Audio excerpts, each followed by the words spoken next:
Cooper's Island, and it's absolutely gorgeous. So we have a beach here, we have Turtle Beach, and then next to Turtle Beach we have Clearwater Beach.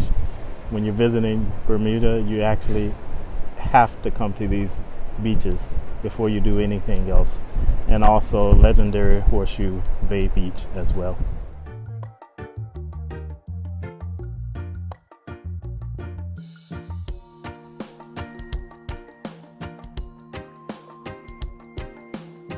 Throughout our time here, the Ministry of Health did an amazing job with guidelines and safety measures to prevent the spread and presence of COVID-19.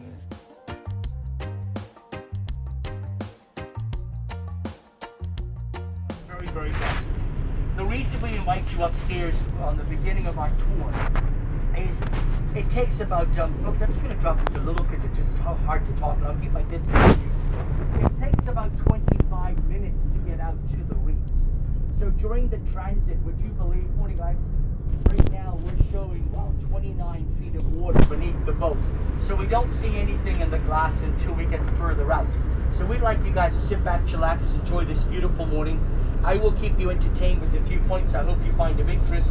And once we get to where we're going, obviously we invite you down to the glass bottom, and that stage Brother Ed takes over, and he'll do an enlightened commentary, tell you about the reefs and the wrecks and the fish, all that cool stuff.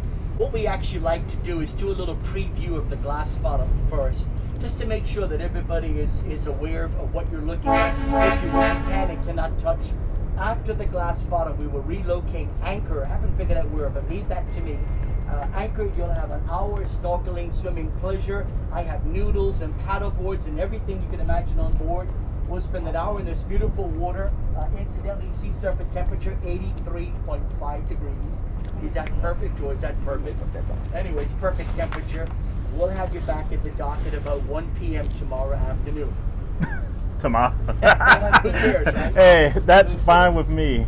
I hear you. Me too. There's nothing else in this entire world that I would rather do is have a beautiful morning with you folks on the water.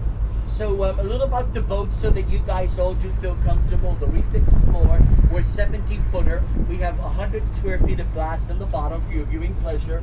We don't see much on the glass bottom until we get out further, and that's primarily because of the depth of water. So we'll keep you posted there. Folks, life jackets are located downstairs in the lower cabin. They're actually located behind the lower seating. We just lift up the curtains, and that's where you find the life jackets. I have 2 restrooms downstairs all the way forward to the right, if anybody feels the need. And they can also double as changing if you need to change later, folks. The restrooms are adequate for changing as well. The buckets around the deck are for garbage. And we just do that, folks, because we try to protect our beautiful waters. So if there's anything you don't need any longer, just chuck in the bucket. You'll be happy to know that we do recycle at the end of the tour. I thank you. I appreciate your help. It's helping us to keep Bermuda waters so nice and clean. One little gentle reminder, folks, just hang on to any of your lighter belongings. Things like hats. There's a lovely breeze today, and anything that will blow will likely blow over, so hang on to any of your lighter belongings. That's pretty much it for the regulations. As you can feel, we run a pretty laid-back ride here. Again, folks, figure on about 25 minutes until we get out to the reefs. If you have any questions, bring it on. I'll do my best, okay? I'll keep you informed as we cruise. Where we're going to go this morning is we're going to take you out to the west end of the island. I don't know how well versed you are, but right now we're in the city of Hamilton, the Hamilton Harbor, which is right smack dab in the middle. We're going to go all the way out to the western end of the island. We end up total being about a half of a mile off the shore. That's where we're going to check out the glass bottom. Where we stop to view the bottom will be about 55 feet, very clear, very shallow. And as I mentioned, it's a beautiful Saturday morning. What happens on weekends is we often get the local boaters out as well. So sometimes we're not able to always find our favorite spots, but I'll find a nice spot for you. Can everybody swim okay today? Okay, good. You're laughing. Me so. That's okay. What I do, folks, just so you know, and I believe in safety, safety, safety. We're going to find a little beautiful cove or bay area, and we'll actually anchor the boat and back the stern of the boat, the back of the boat, right up into shallow beach water. When we get off, you can stand. I like the idea of maybe putting your toes in the sand. And once you're comfortable, folks, then I'll show you the best places for the fish and the coral are to see the best coral. So don't worry, if you're not a good swimmer, I'm going to put you in waist-high water. Awesome. And we were just talking about how important it is in Bermuda that we may do what we have available. And our only drinking and bathing water today is from the rain. And the way we do it's quite a simple system. Is before you actually construct your house, you dig a large hole in the ground. This essentially becomes your water tank or your reservoir. We then build the house on the top of the tank, and on the top of the house we build a rooftop. And the angle of the rooftop is 32 degrees, which is the same angle of the bottom of a boat. And the reason for that is the first people that built houses on the island were not architects, they were shipbuilders, they were boat builders. So the people that were building boats were building houses. So the same pitch on the roof is the same at the bottom of the boat. Anyway, the water is poured on the top of the roof. It is trapped by a little 6-inch gutter cistern, and that gravity feeds straight into the tank below. So every single house on Bermuda is responsible for its own fresh water. We do not have metered water to the homes here. There's no such system. We catch, we store, we drink the water. And people often say, my God, the people of Bermuda, you drink the water? Well, I ask you, and as I do, look around the boat. There's no fishing on the island. You're the industry. So we're blessed. We catch and drink our water from heaven above. But once every 4 years, you re-whitewash the rooftop, and that just guarantees a clean, fresh, extra water. That's the story behind the Bermuda water system. If your tank runs empty, it is an issue because obviously we don't have needed water. You have to pay a water trucker to bring water to your house via truck and fill your tank. So we learned to sell water very sparingly. Shower with the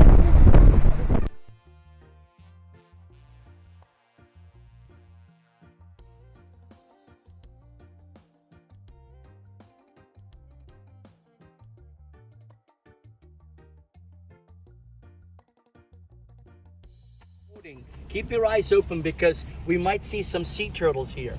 This resort to the right is a cottage colony called Cambridge Beaches, and the idea of this particular resort is when you stay here, you actually rent your own private cottage.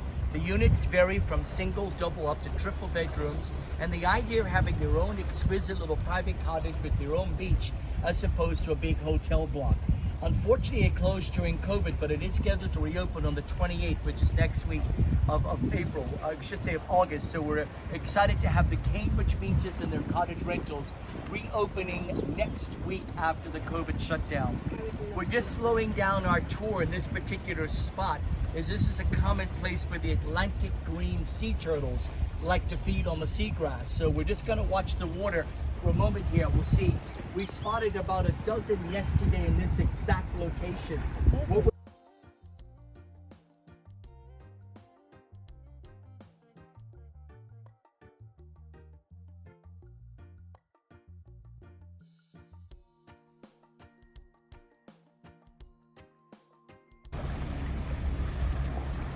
There's one baby turtle. Look to the right.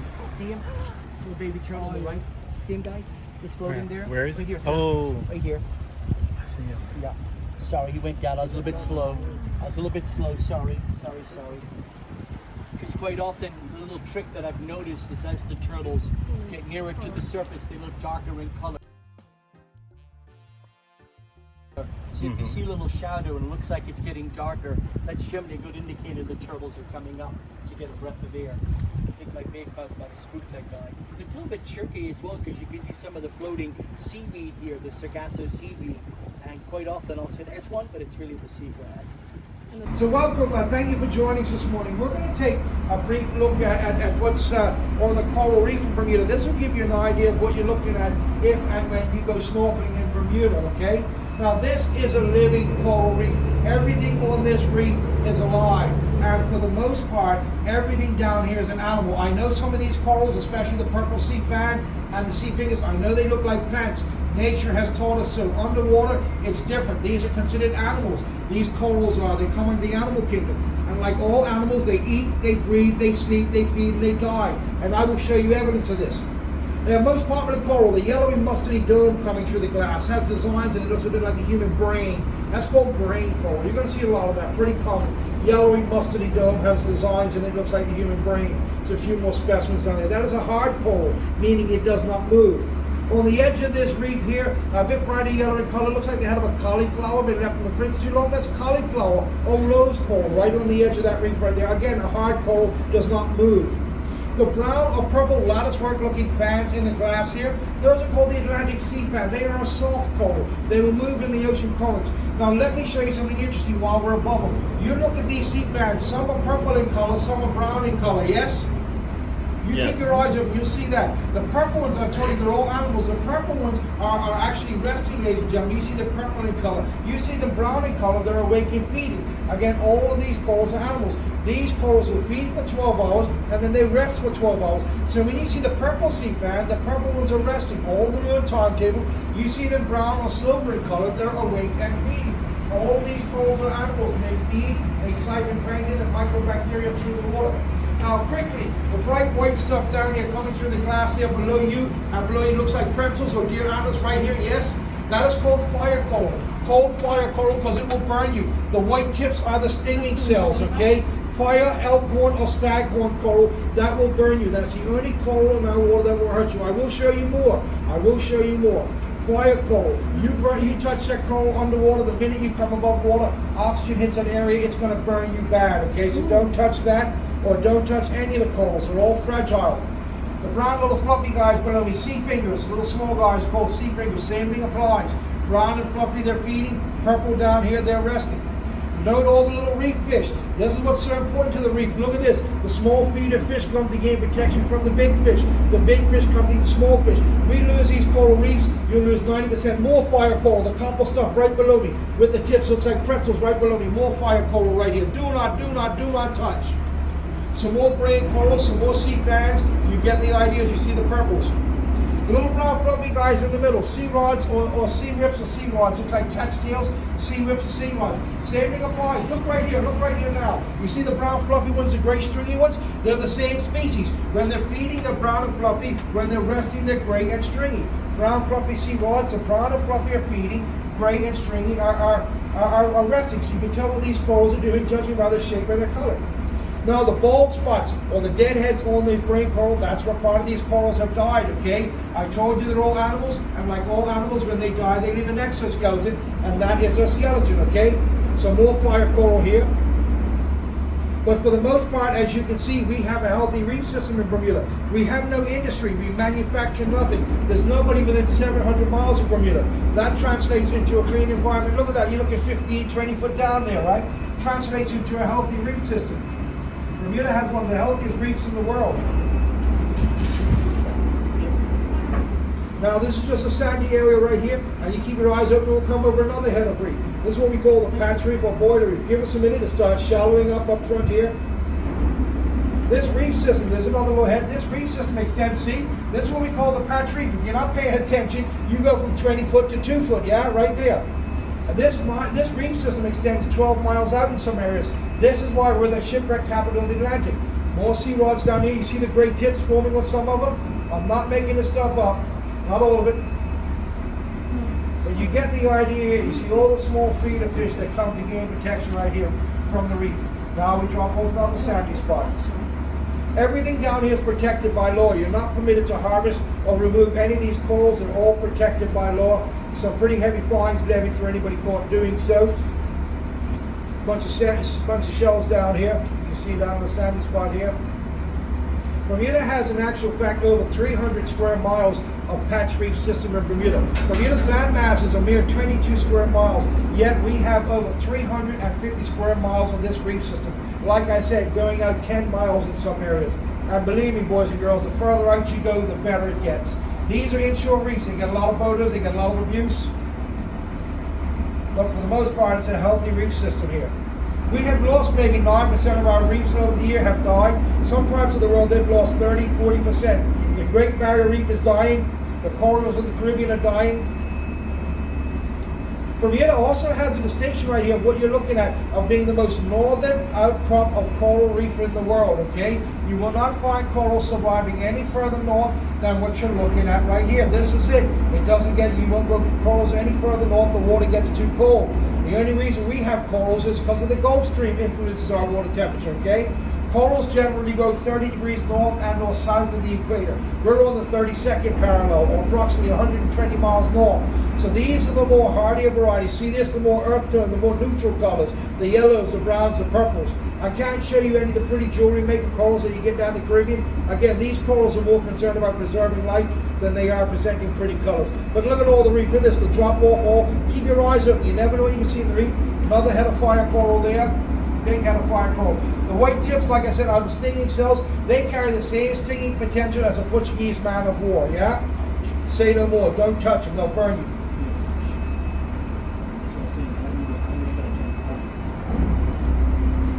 This is pretty cool. Little sea cucumber down there, little black guy down there, half moon, sea cucumber or sea pudding.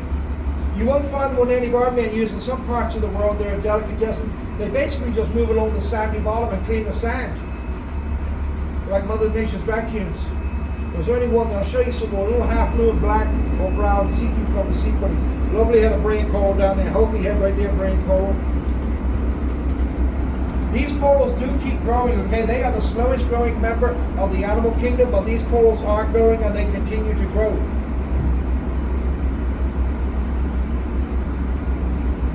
This glass is not tinted, nor magnified, right? So if it looks like we're 5-6 foot above this, this is all we are.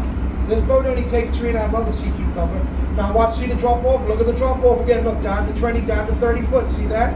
Amazing. If you don't know where you're going, you're going to be one of the 350 shipwrecks in Bermuda, okay? That is the patch reef system. And that's, oh my God. That, now you're 30 off full of water. Now that up until now, ladies and gentlemen, everything we've been looking at is a natural reef system, okay? That was Mother Nature. No rhyme, no reason to it. Like trees in the forest, these corals grow however, wherever they can. Now I say that to say this, I'm going to take you over a sunken ship that's been down for 124 years, okay? The HMS Vixen. But now Mother Nature's done a number on this shipwreck, okay? It's not going to look like the shipwrecks you see in your goldfish tanks, okay? But I will show you the shapes, the geometric shapes, the man-made shapes that Mother Nature doesn't afford. Hopefully we'll catch on. Now this is the HMS Vixen, Her Majesty's ship Vixen, V-I-X-E-N. Give me a second. This is a protected area. You're going to see lots of fish. Here come all the fishes. And here comes the Vixen, okay? This is an old ironclad. This ship's made of iron. It's been here for a century. It's going to be here for another century. You now get the idea of how hard it is to spot a shipwreck. Here comes the hatch right below me. See the straight lines? You see the straight lines below me here? Yeah. That's what you can start looking out for. Some more lines right here. Geometric shapes. We're working on the forward part of the Vixen, and we'll go, now this is the side of it, the left side. We drop, she sits in about 38, 40 foot of water. Give us a second, we'll work our way up and down. The Vixen was 160 foot long, 30 foot wide. Has been here since 1896. Again, Her Majesty's ship is an old ironclad made of iron. Launched 1866, again, it's then when they realized that iron and salt water don't mix. This mostly was an experimental ship. And again, all of our shipwrecks are considered national parks. This is a protected area. There's no fishing within 300 feet here. And these fish kind of know that. They're on the payroll. They're not going anywhere. I'm going to tell you about the fish. Huge. These are chubs down here. Big crazy nice gray snapper there. Yellow and black sergeant majors, very territorial. If you ever go snorkeling, they come up to you. Look, they're coming to chase us away from their nest. Yellow and black sergeant major, part of the damsel family fish, very territorial. Coming to chase you away from your nest. I'm not coming to say hello. There's another hatch below you, sir. Another hatch below you, dear. What's a hatch? A hatch, a little opening, a little opening. Oh, yeah, opening. Yes. Do the fish go in there? Oh yes. And all the nocturnal hunters, big gray snapper here. The octopus, the eels, the groupers, the lobsters, they're all in there. They come out at nighttime. All the nocturnal feeders. The big gray snappers. That's a great one. What? Yellow and black sergeant majors. They only grow to about 4 inches long. Again, very, very territorial. So these big ones here and the little ones, they're the same? The same? No, I lost what you're looking at. The no. coral. Those ones I think you were looking at, those are actually gray snapper. The small guys with the black dot in their tail, those are breams. The yellow and black sergeant majors. These are all chubs up here. The How chub, deep does it go down there? that's about 40 foot down there. This boat sits in about 38, 40 foot of water.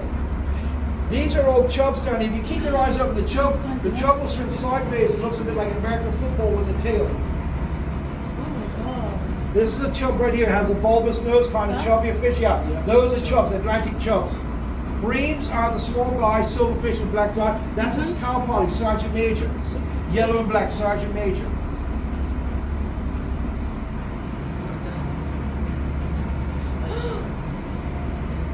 Oh, it's swimming like that.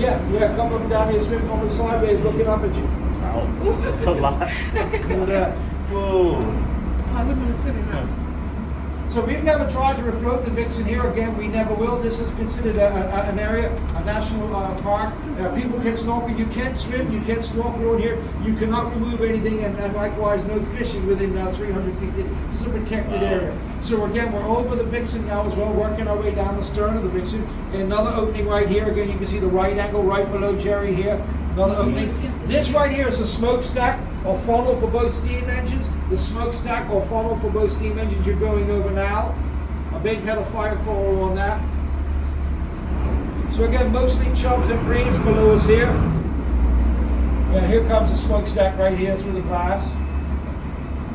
And again, you keep your eyes open, all the little small reef fish, the damselfish, they all hang around. This becomes its own ecosystem. This is one way that you can, we're actually encouraging the growth of corals. You take old ships of yesteryear, you sink them in water, you leave them alone, Mother Nature takes over. Look, this becomes its own ecosystem. The small fish come, the big fish come, the corals grow.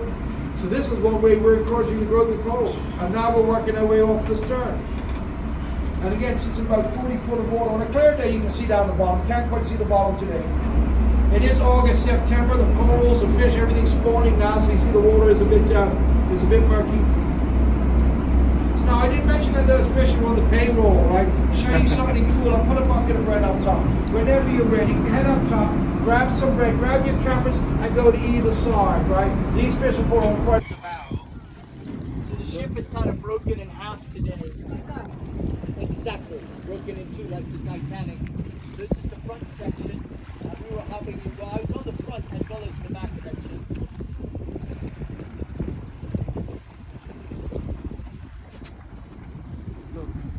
Hey, you guys go ahead. There's a bucket right here. Help It's yourselves.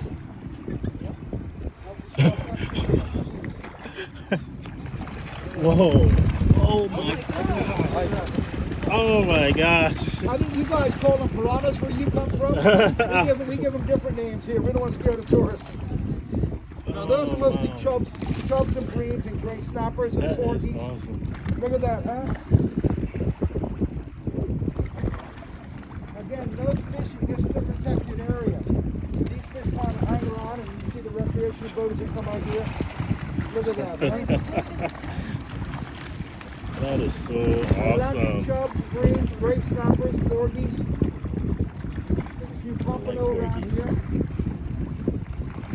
Look at that. See the ship.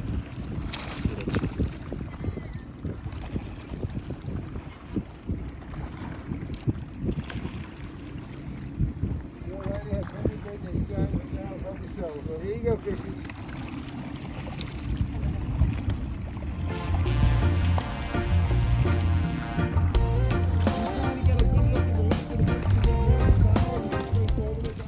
For help with planning your next trip to Bermuda, visit us at vacationgrace.com. Thank you for watching and see you soon.